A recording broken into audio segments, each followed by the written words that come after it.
Hello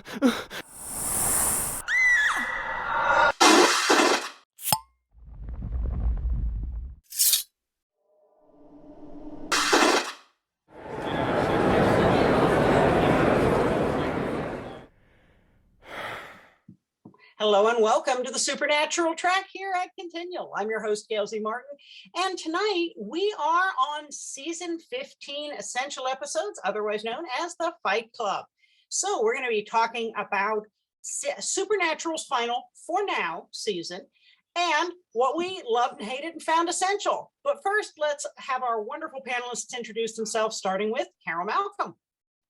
Hi, I'm Carol Malcolm. I'm the director of Urban Fantasy Track at DragonCon, and getting ready to 2022 will be our 10th year, so that's very exciting.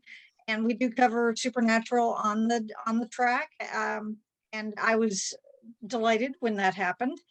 And I've been a fan of the show since it began, so it wasn't as though I had to catch up or anything. But we have gone back to the beginning. So we are doing the monthly panels, the Supernatural Rewind, which Gail always joins me for, and we will be doing season 8 later in November, and one a month until we get it done, and then then it'll be time to get ready for actual DragonCon. Yep, it will. Melissa?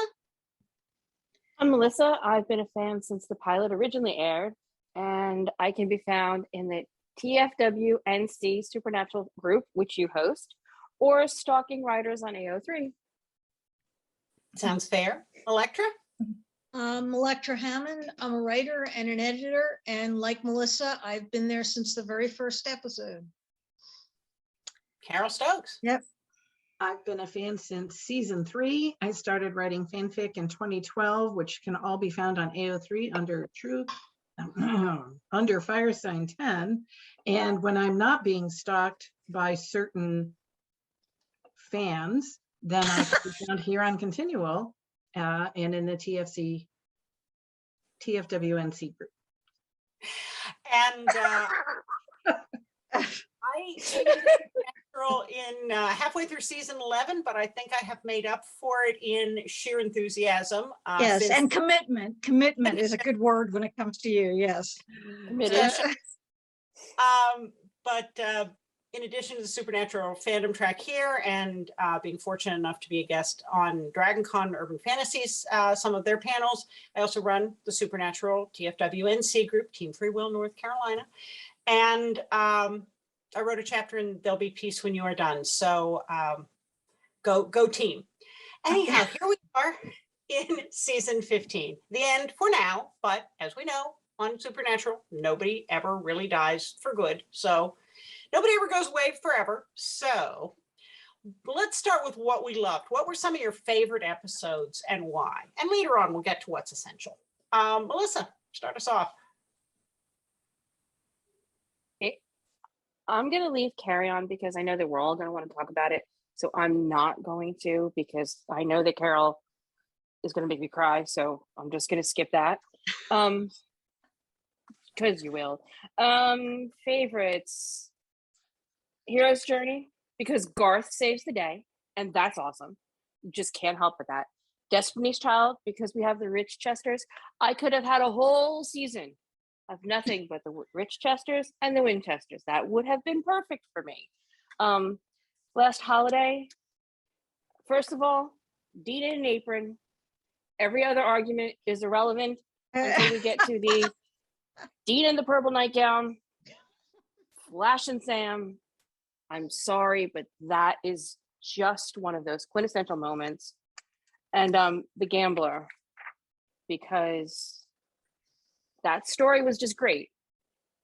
Battling Fortuna, watching Sammy play the heck out of Pool, Dean being proud of him. That was just, there was nothing that I hated about that episode. So those are some of my favorites. Well, and Dean saying, I've been playing pool longer than you've been around. And he says, what, between nap and snack? It's one of Sammy's all best, best ever comebacks. Talk about calling Dean on it right there. Yeah, that was a great comeback. Electra, how about you? The Rupture, because we get the final, they've been talking for, I can't remember how long, about how Sam is going to be the one to kill Rowena. So she's not afraid of anything because she's got a relationship with Sam. And when we finally get the payoff for that, it is so bittersweet. Despair, because we get the payoff for Castiel and Dean. And I cry every time I watch that. It just, it rips me to pieces. Another vote for the Gamblers, because I can't watch that enough times. And probably Golden Time, because we find out that Sam is truly Rowena's heir with bonus Eileen points. Bonus. And also in Golden Time, Sam says, I can't do this without you. I need my brother. Hello, carry on. They're planting that seed yet again. So gotta call that out. Okay, Carol Stokes. Well, I'm kind of, I'm in with everybody. I love the Rupture because I love Rowena. And when it's a hallmark to how far she has come in her relationship with the Winchesters, that she's willing to sacrifice herself, for the world, but you know what? She's doing it for them. And they're devastated, and so you really see the high emotional quotient of that, and so that's really lovely. The Gamblers, love the whole pool house stuff. I don't care about Jack eating the hearts. He had to do it. That's fine. It was gross, but love me the pool hall stuff. How do you not love The Last Holiday? It's just, oh my God, I watched it this afternoon.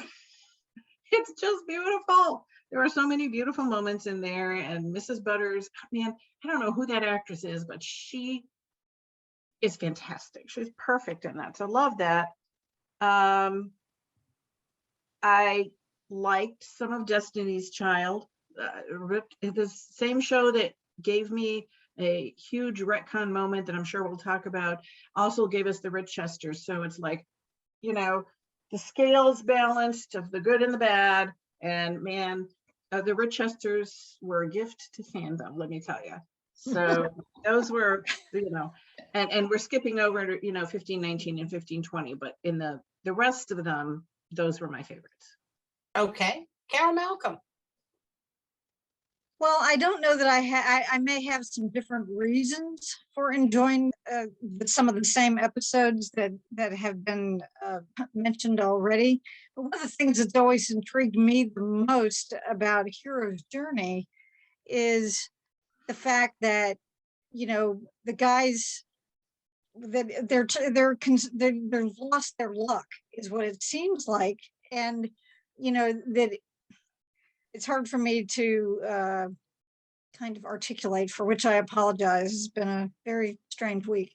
But it's, we always thought, or I always did, and I've been watching it since the very first episode. When it first aired, that these were regular guys that had some extraordinary skills because they actually worked at it. But this episode implies that there was actually a lot more to, what was going on with them, than that they were imbued with something extra that made them something a little more extra human than what, at least that I was expecting. And not just because part of the time Chuck was on their side, and then wasn't all of a sudden, but to me, that one was very intriguing for that reason. And it just, for me, it gave me a lot of food for thought. So I always appreciated that one. Last Holiday, I also enjoyed, because of the humor. And this was something we talked about on the panels that we did for the track when the show came back after the break. you know, when they picked up with the last several episodes, we were talking, we had panels on them, covering them on a weekly basis. And a year ago, my gosh, it's hard to believe. And one of the things that I liked about that was the fact that I can't remember her name, the fairy or the dryad. Mrs. Butters. Yeah, okay, there you go. And that, you know, she had everything organized and all lined up, and okay, you got to go take out this nest, and you got to go do this, and you got to go do that. And the fact that they were doing it without questioning what was going on, which was not their modus operandi by that time, that they would, you know, they would investigate further before making, you know, a decision as to how they were going to react to things. And that, so, but the fact that they caught themselves and realized, okay, we're going a little bit overboard. Yes, it's nice to have a hot meal that someone else has fixed when I come home every day or every 2 days or whatever, you know, but it's, you know, it's glossing over something else. And I thought that that was just a good way to kind of re-emphasize what they had learned over the years as hunters, that it wasn't all just, you know, kill them and ask questions later, because, you know, you can't do that. No questions after that point. I think those two were standouts for me, aside from the finale itself. Yeah, aside from the finale, loved the gamblers for all the same reasons everybody has mentioned. But, you know, two that I'm surprised nobody else mentioned were Atomic Monsters and Well, that's the best title. That's the best title out of them all. Yeah. and Last Call.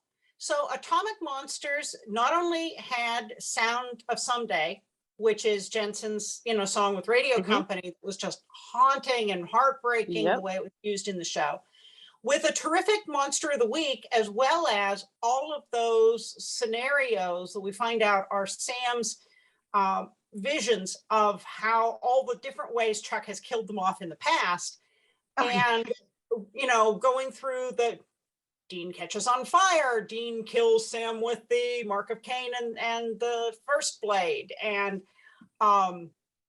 unfortunately, they cut that amazing jump of his from the upper level of the bunker down, but we've got it preserved in stills, so we still have that. Superhero if ever. But I absolutely loved that episode. And we got a gratuitous Benny sighting. He wasn't there long, but he was there.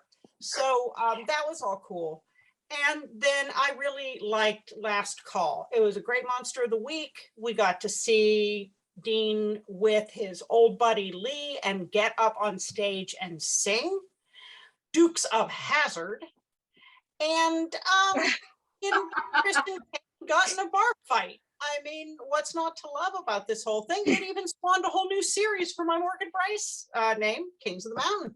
Because what would happen if you put Supernatural and Dukes of Hazzard together? Well, you'd end up with Kings of the Mountain. So, yeah, I owe that one a lot. I did have a if heart you're, mark. go ahead, Carol. I did have a heart marked next to Atomic Monsters. I just missed it. But yeah, I loved that. I loved that episode. And once again, and that's a Jensen directed, isn't it? And Yes, it is. It is. he has such a deft hand, you know, that it's a real pleasure. His episodes are really crisp, and you know, you felt so much for those parents, Yes. you know, fighting to kind of try to still save their child, and you know, and the child, even the boy, even realizing this isn't going to happen, you know. And yeah, it was beautiful. Last Call, if you're a Leverage fan, there were definitely Elliot Spencer moments when whatever Christian Kane's character name, Lee, when Lee and Dean were handling the guys and throwing them out of the bar, that was such an Elliot Spencer Leverage moment. I was fangirling and screaming. I think I scared my neighbors because I was just. He was effectively Elliot Spencer. There's no question there. Well, and of course, Christian Kane and Jensen have been friends for real for a long time. And the story I read was that when Jensen called Christian to say, hey, do you want to we got this, part, it would be great for you. You want to come do it? He said, you're going to whoop my ass, aren't you? And Jensen said, well, yeah. So just He went is into the it star. that way.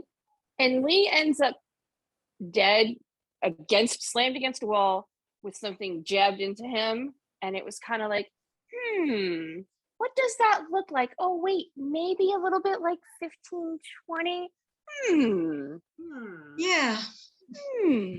There's a lot of Foreshadowing. sound. Well, and the way that in Chuck's nightmare, Dean took out Sam with the first blade. So yeah. All right. So what are your least favorite episodes? Again, leaving the last two off, and why? Be nice, Carol. I'm looking at you, Stokes. Why are you looking at me? Oh, All right. Electra, start us off. Our Father who aren't in heaven. The whole chasing around and let's bring Donatello here, let's bring Donatello there.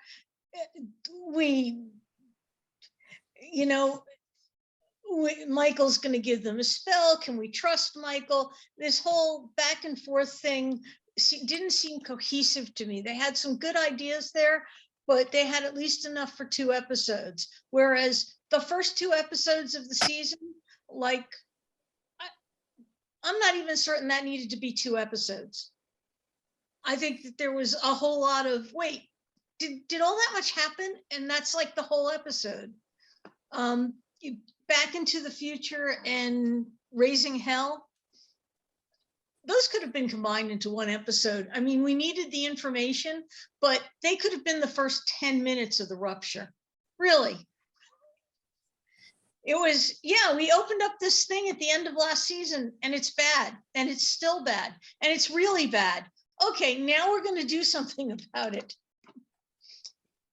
Okay. Sorry. Tirade. Carol Stokes. Well, if you're going to make me choose. Yes, we are. I'm going to disagree with Carol Malcolm here and say I did not care for the hero's journey. To me, finding out that, I'm not even going to say finding out, having it be stated that all of a sudden everything Sam and Dean have accomplished is because Chuck smiled upon them is just the most enormous retcon. But I'm not sure that that's what it was. Well, that's not what I liked it because of the nature of the uncertainty of where did this come from and what did it mean. Anyway, I didn't mean to okay. interrupt.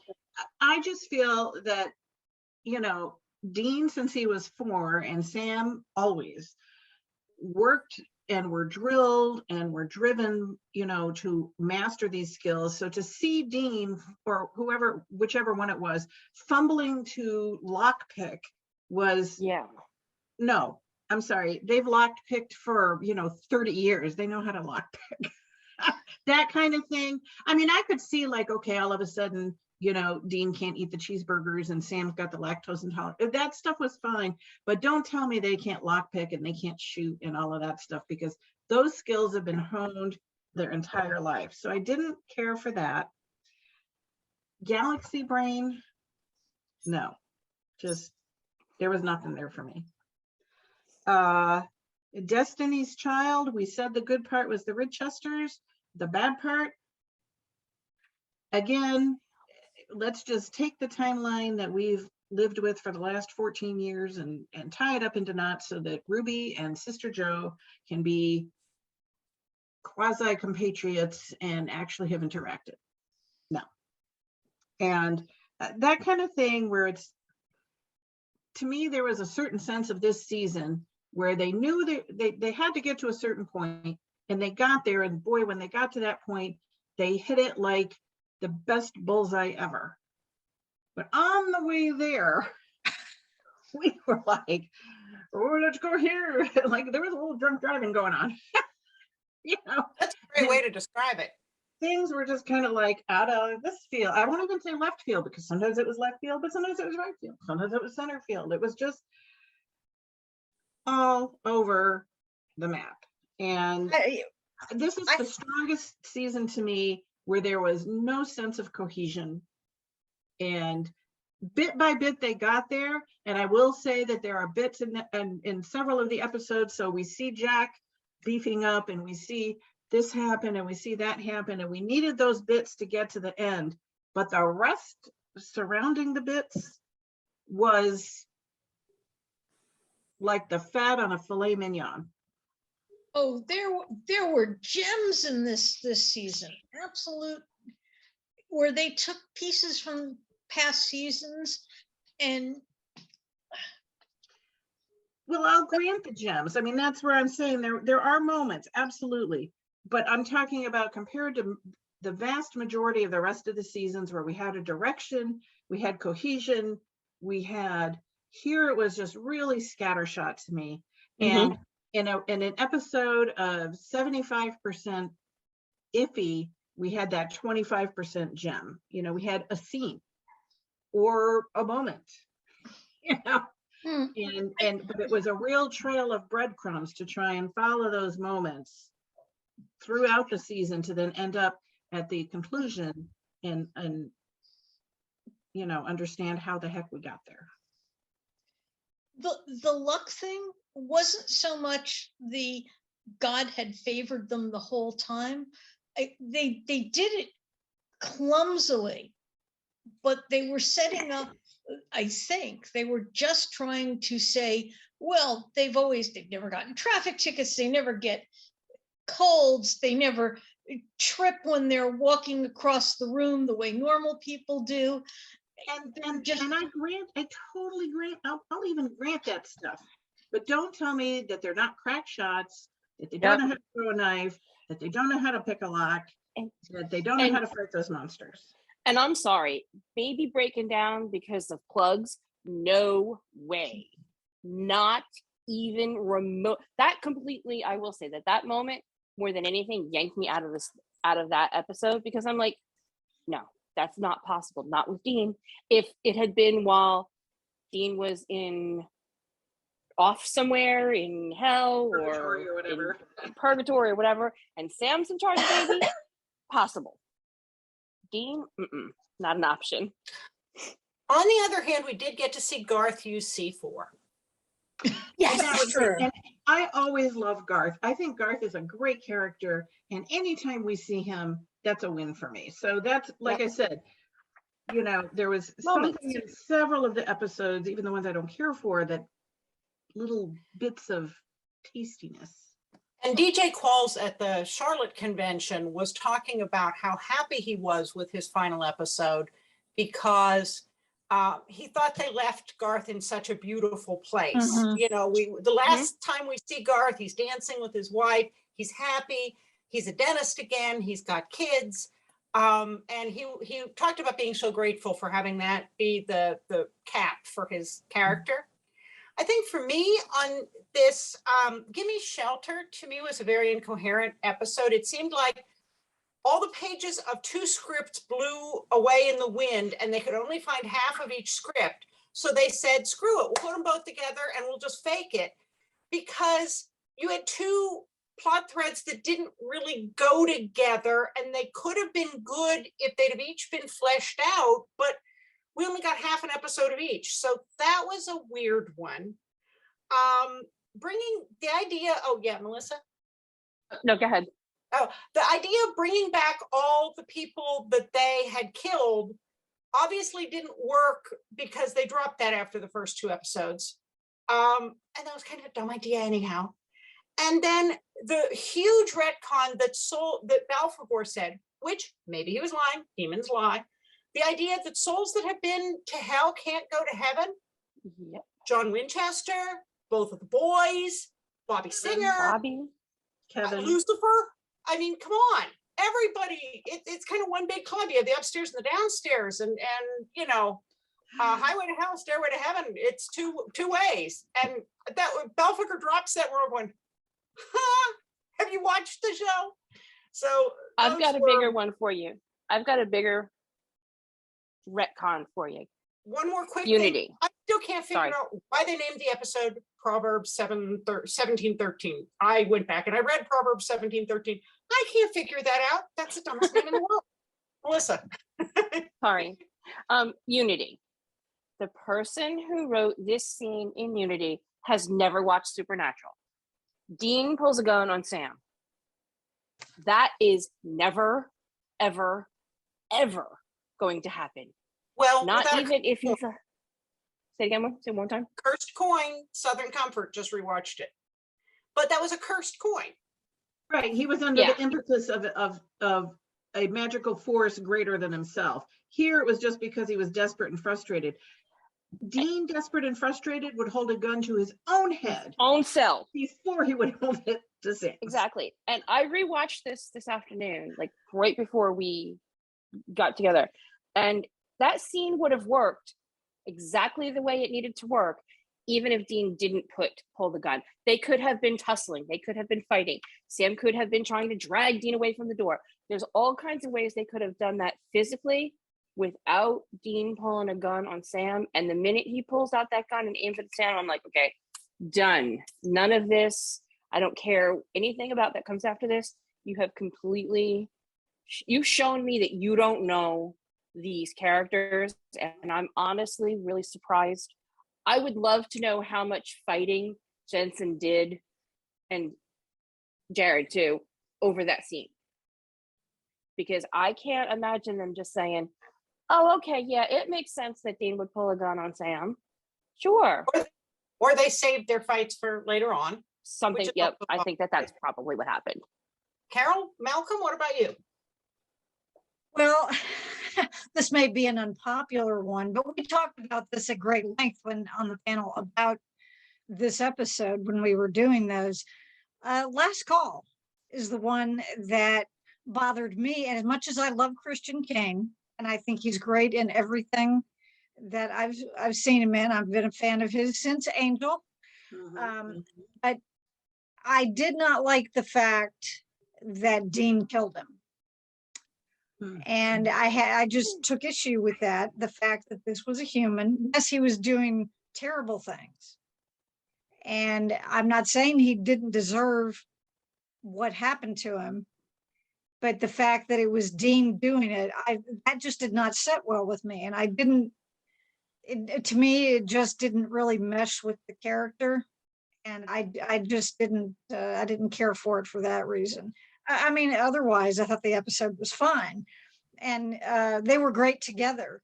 You know, you could tell that they were friends. I mean, you know, that came through, but that aspect of it, There's an really alternative bothered me. there. There's an alternative there, though. He's been stabbed with a pool cue, and he pretty much tells Dean to pull the pool cue out, which is what's going to kill him. I mean, there was an option there to call 911 and get him help. Being stabbed isn't what kills you. It's when they pull out whatever it is you've been stabbed with and you start bleeding uncontrollably. If there isn't somebody there to staunch the bleeding properly, you want to have that pulled out at the hospital. Right. Well, I'm just saying, for me, it just never fit right. And I just never, I have not watched it again. So maybe when I rewatch it, I'll have a different attitude. I've seen some of the other ones from that season more than once, but not that episode, probably because I didn't care for it the first time. But I will be, and I may have a different attitude towards it then, but there that's isn't just a the good way way to like make him die by monster, because that monster isn't controllable right. unless I could see Dean more wants to put him in tie the him path up. of the monster, or threw him and the monster got him, or whatever, rather than Dean Yes. performing the act by himself. Yes. It was very So- important that monster be killed. Yeah. So let's talk about 19 and 20. Inherit the Earth and Carry On. Speaking of being stabbed with things and not being able to pull them out. Thank you for that segue, Electra. Oh, What do you guys think? And I think we are on Carol Stokes for starting this one off. Well, I love in 1519, I love the whole sense of emptiness they portray. It's wonderful, wonderfully done. You know, everything's just dropped. There it all is. And that's really, you know, a little heart-wrenching and everything, and they're just, they don't even know like how to react. They're just wandering around like, oh, what does this all mean now? And I loved, of course, I loved the fight. You know, I loved them letting Chuck wail on them, and then ta-da, Right. there's Gotcha. Jack. And really, Jack to me is one of the shining moments throughout this season. I really liked Jack's character. I felt a lot of the stumbling around they did in the previous couple of seasons with him. Here, it really did coalesce, where we had Jack, and he developed and he matured, and everything played into his further, deeper understandings of stuff and how he fit into the world and his relationship with the Winchesters.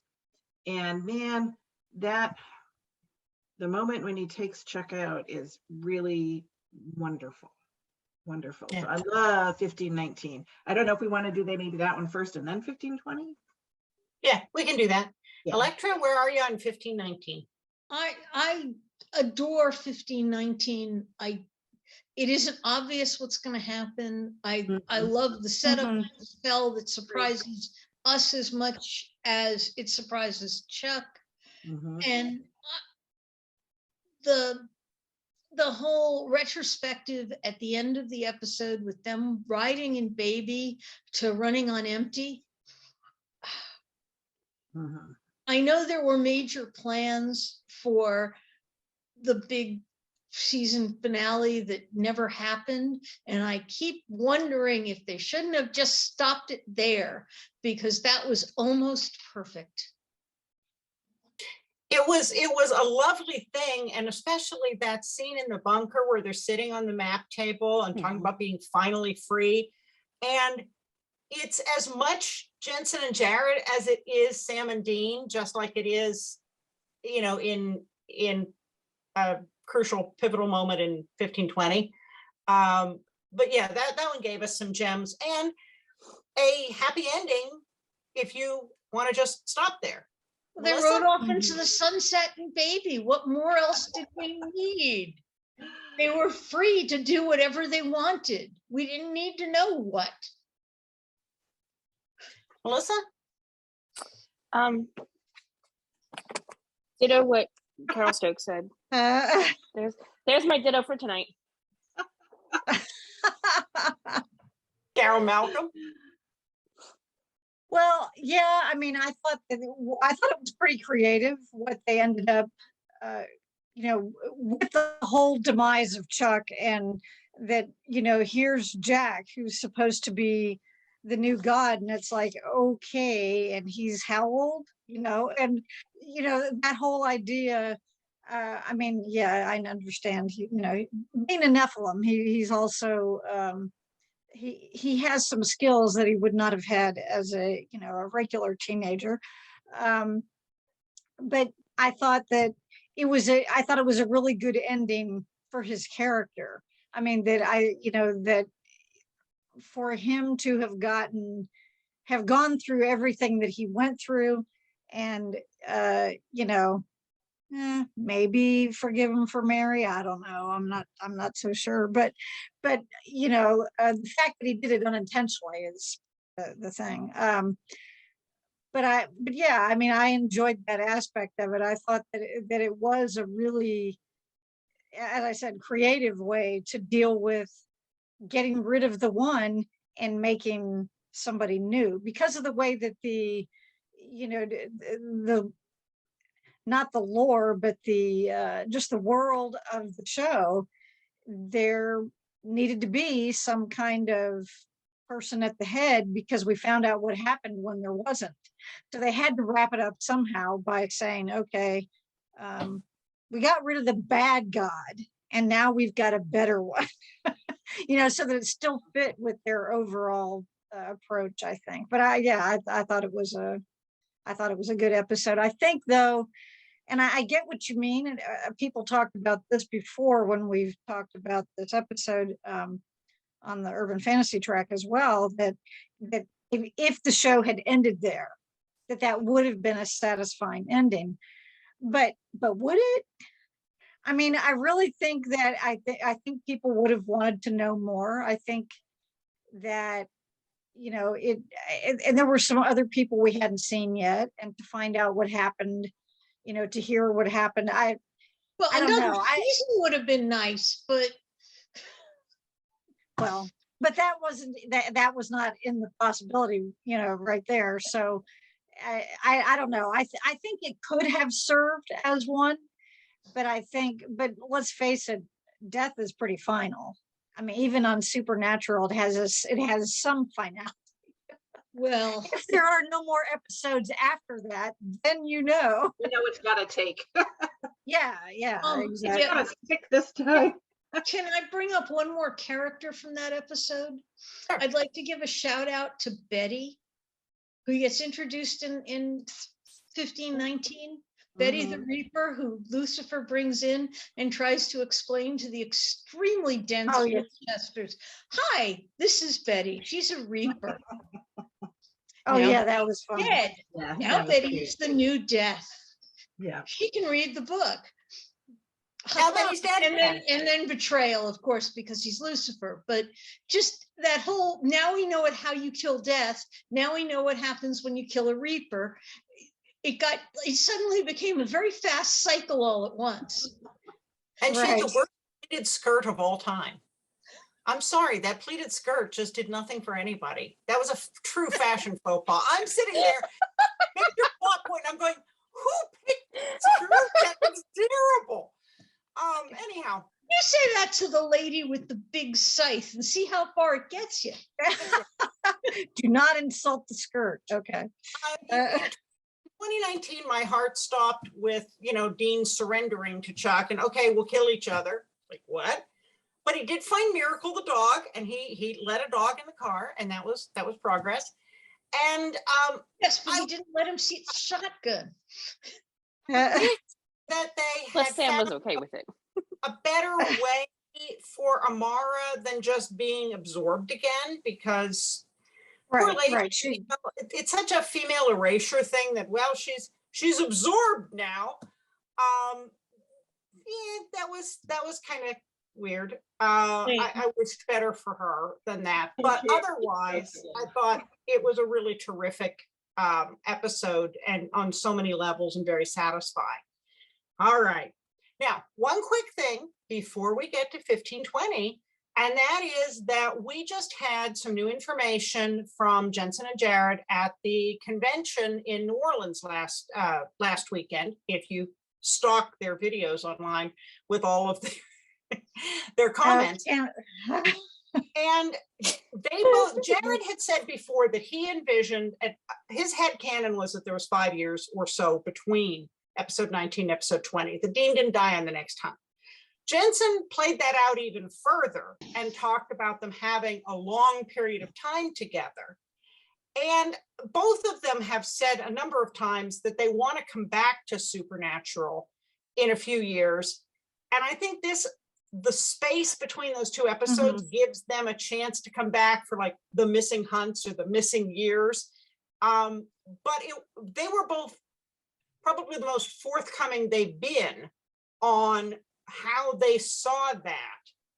And also some comments more to the point about how Dean saw his death and why it had to be that way, that cleared up some, or answered some issues that have been floating around on the fandom side.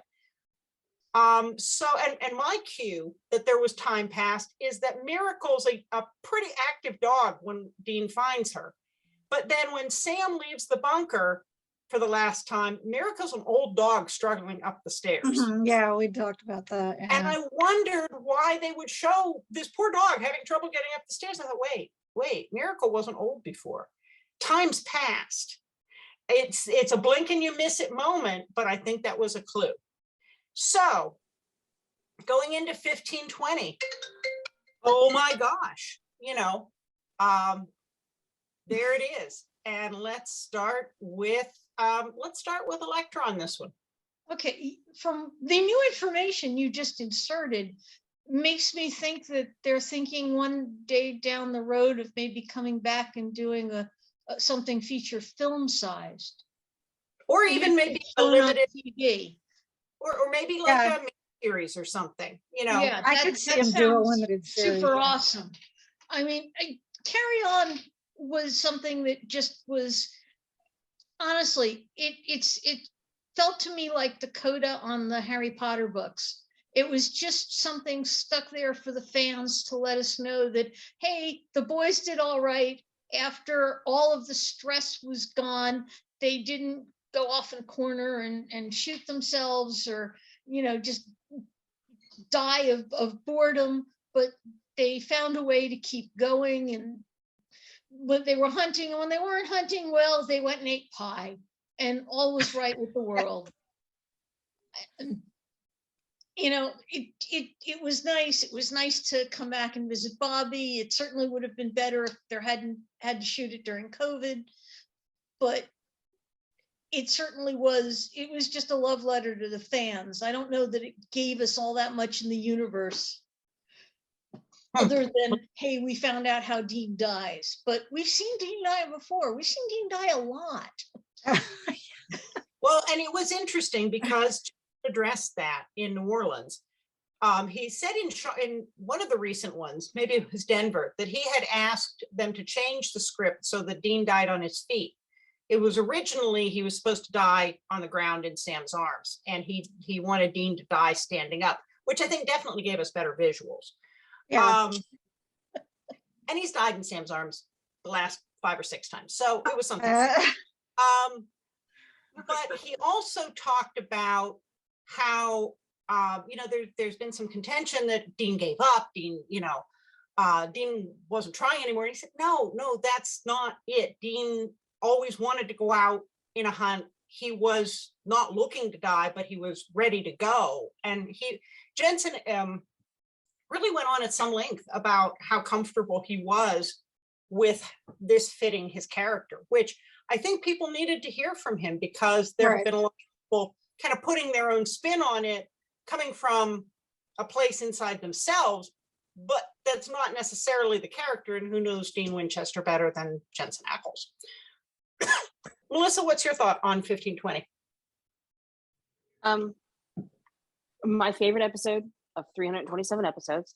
And the night it aired, we were talking, because we used to host a post-show chat, and I hated it.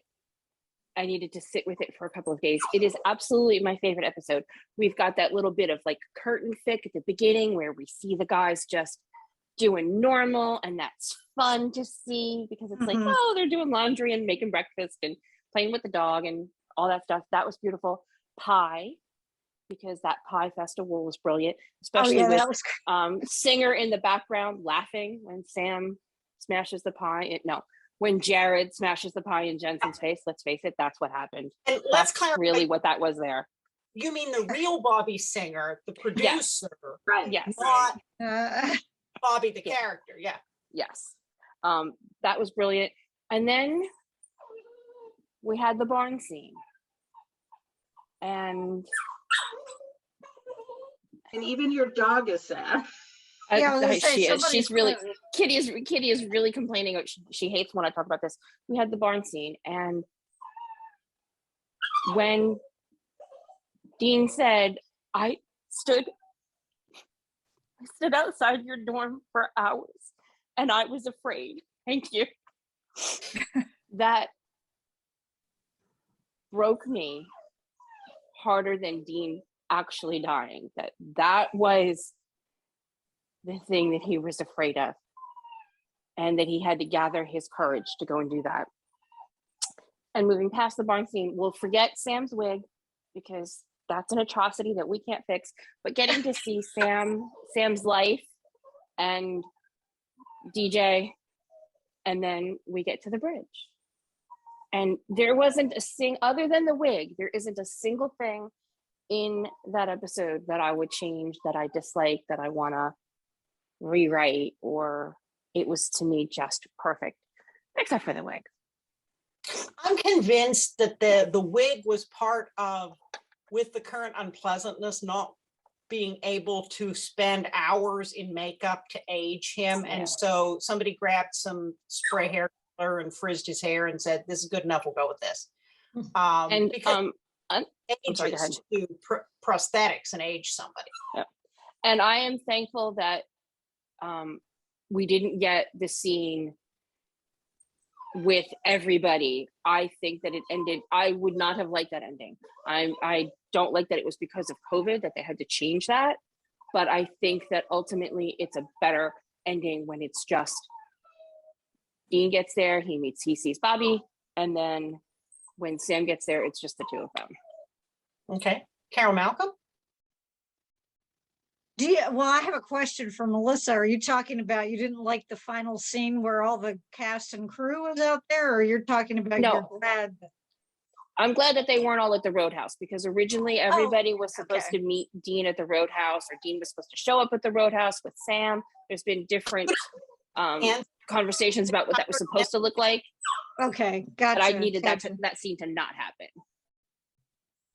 Yeah, I think that if it had, that would have been interesting. I would imagine they could have pulled it off, but I thought that it was done, really well the way it was. Of course, I'm sure that it has continued the speculation as to who Sam's wife or partner that he had the child with was, because we never actually got to see her. So, I know that there was Blurry talk lady. about that. What's that? This is Blurry Blurry lady. Woman. Mrs. Blurry, Blurry Woman. woman. Blurry. Yeah. Okay. Well, yeah, that she was, or at least really far away gal, because it was so far you couldn't have seen it even I with like that one even better. even with the spyglass. You what? But yeah, it was yeah. I remember after watching it the first time, while I was watching it while it was on, I had to stop it for a minute to get up and go get a tissue, probably more than one, after the barn scene. And my husband was in the other room, and he knew what I was watching, and I was like, they just killed him. And he doesn't, he recognizes who they are and all that. He doesn't watch the show, but in any case, he understood that it was kind of a shock, we kind of knew something had to happen. I mean, it's a finale, it's a series finale. That's something that you do I think if you want to kind of give an end to your story that you've been carrying on for 15 years, you have to give it some kind of an ending that keeps other people from picking it up later and doing something different, or something to that effect. And that was one way to kind of make sure that did.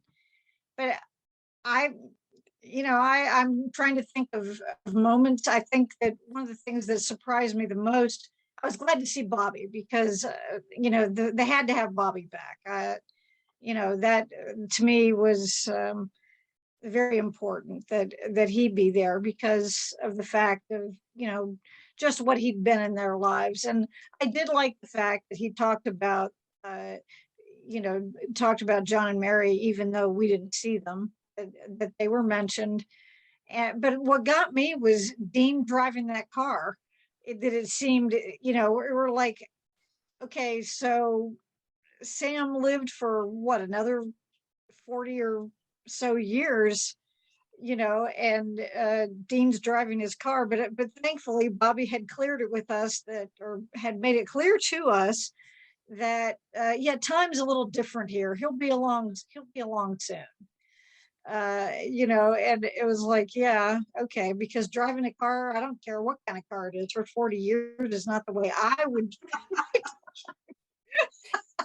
but And we but that, you know, confirmation that Jack got Cass out of the empty, so we knew that Cass was okay. That was right, you know, right, exactly. Carol we did- Stokes. Oh, I'm sorry. Go ahead, Carol. No, I Malcolm. was just gonna say, I think it gave, you know, if we didn't get to see people, we at least heard about them, and you know, that was their way of dealing with having to close things up, but also you know, all of the constrictions that they had put upon them due to the pandemic. So, you know, the fact that they were able to finish and do what they did, I mean, I give a shout out to them, and frankly, to the whole entertainment industry, who has handled this a lot better. You know, and that, you know, being able to get back and do what they do, they've, you know, I mean, how great is that? So anyway. Okay, Carol Stokes. I loved 1520. I loved the whole curtain fic domestic part. And I loved, we got one last portmanteau monster name from Dean with the vamp mimes. Vamp mimes. Oh yeah, that's right. Yeah, that's fine. And I loved that he died in a regular hunt. You know, I know there was a fair amount of fur where people were like, oh my gosh, it was just a hunt. Wow. They faced that every day. Every hunt they went on was a hunt they could have died and died forever. You know, so this was no different. This was just an everyday hunt. As Dean said, he didn't figure today was the day, but he knew that every time he went out, it could be that day. So the fact that it was horrible, but immediate. And, you know, Sam is caught so off guard, and we have to work through all of his reactions. Really, the barn scene is just exquisitely done. They've often throughout the show, they would express in sometimes not so verbal ways how important they were to each other. But here, Dean's like, this is it, man. He's got he lays it on the line about how important and everything that Sam is to him. And Sam, you know, shows and tells Dean how much he loves Dean, and that, you know, his life could never have been what it was, you know, had not Dean been protecting him and taking care of him. And, you know, they were fighting side by side. And I think it's a masterpiece of acting from both of them. And I thought having Heaven be so serene, that it was just Bobby, who meant so very much to both of them, who loved them so much. And I mean, Dean doesn't even have to say anything, and Bobby knows he's already missing Sam. You know, he'll be along soon.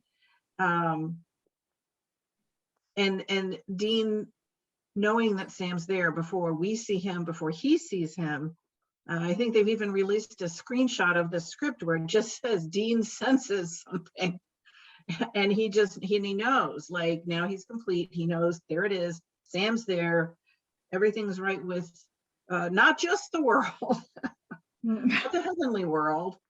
And it's just, I loved it. It is just, I started crying as I knew that rebar, I knew what was happening. So by halfway through that episode,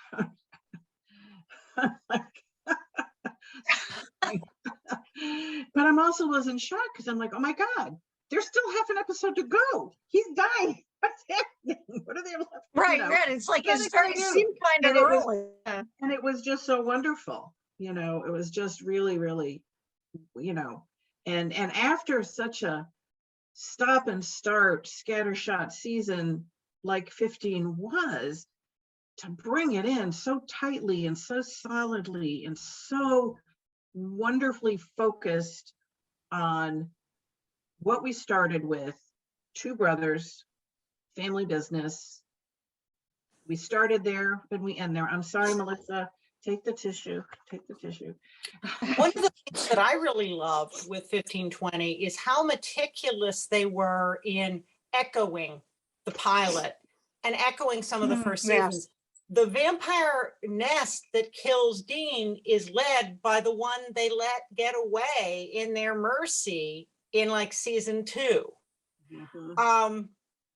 Jared had gone looking for the hoodie.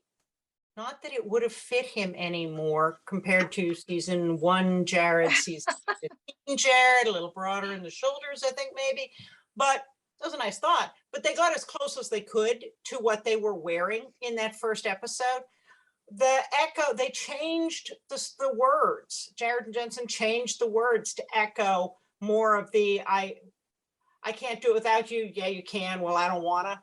They made changes to the script to closer echo that first pilot. And then, you know, you have that iconic shot of them in silhouette against the window in Sam's apartment facing each other. And you have them in the barn scene. That was so beautifully done in a show that, as we've mentioned, sometimes you don't think the writers have watched. They definitely got the details, the minutia right that you usually only get in fanfic. They got right. And I think that made it.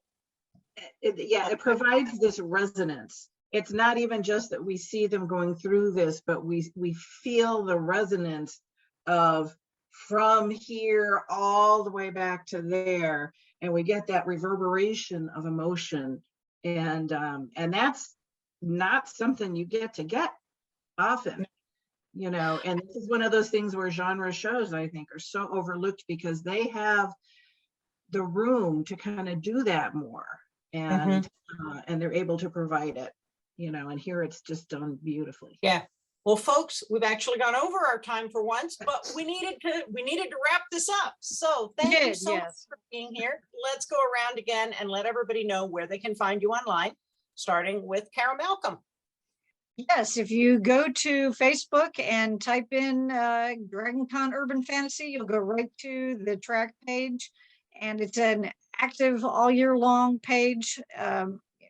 You know, there's something new there, if not every day, at least, you know, close to it. So you can find information about what we're doing. We do have a YouTube channel, which, again, if you just type in DragonCon Urban Fantasy, it'll go directly there. We have lots of panels that we've done for the virtual programming that we did beginning with 2020 when the con itself was virtual, and many of the tracks did their own. But I've been continuing with those, usually one a month, with the Supernatural Rewind, and then author interviews as well. So, you know, come and check it out.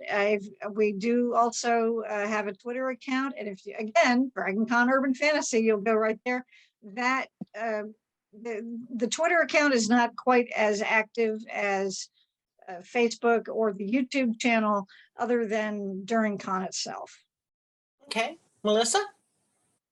You can find me on Twitter at Bia_Deans_girl. You can find me in the TFWNC Facebook group, causing havoc and being snarky, or stalking writers on AO3. Okay, and Electra? You find anything you want about me at untilmidnight.com. And really honest, watch for an announcement soon. Yay! Carol Stokes? Carol Stokes here on Facebook, primarily in Continual and in the TFWNC groups. All of my fanfics on AO3 under Firesign 10. I'm also on WordPress under Firesign 10. And I'm on Twitter as true_Firesign 10. I'm pretty easy to find at GailesEMartin.com, MorganBryce.com. I am a regular columnist for the Winchester Family Business blog. and I run the Supernatural TFWNC group here on Facebook, but mostly I'm here on Continual. So thank you all so much for not only being part of tonight's panel, but for helping wrap up this whole 15 season series of fight clubs. And thank you so much for being part of that and making that happen. And thanks to all of you for watching and listening. There will be more Supernatural coming in the new year. So stay tuned and we'll see you online.